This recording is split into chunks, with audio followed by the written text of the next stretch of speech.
Представям ви най-новата ми кукла на Дисни, на моята любимка Мулан. Както може да видите по кутията, тя е изцяло червена. Тук се пише Мулан, Disney Collector. Тук се пише Disney Collector, пише си Мулан.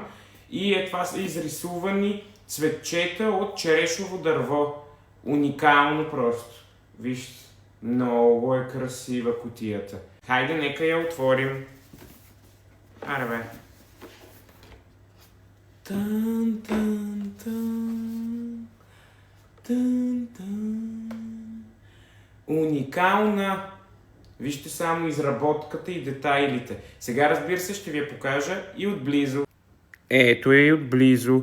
Уникална е, хора. Вижте изработката, детайлите.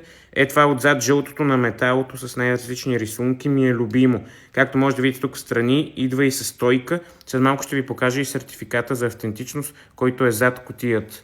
Но вижте само изработката. Много е красива. В тази серия също има и Рапунцел и Ариел. Тази серия е точно от моите три любимки. Ариел, Мулан и Рапунцел. Обаче на Рапунцел нещо лицето не ми харесва. Много ми е стил Барби. Ариел ми допада, но не знам, просто не съм се поръчал за сега. Реших да си поръчам Мулан, тъй като отдавна не съм купувал нищо на нея. Ето го и сертификата. Пише си Mattel Creations, Disney Collector.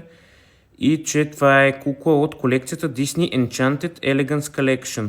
Много яко. И е колаборация между Mattel и Disney. Различни дизайнери на Mattel и на Disney. Уникална е, хора, много е красива. Напишете долу в коментарите на вас дали ви харесва. Аре, чао!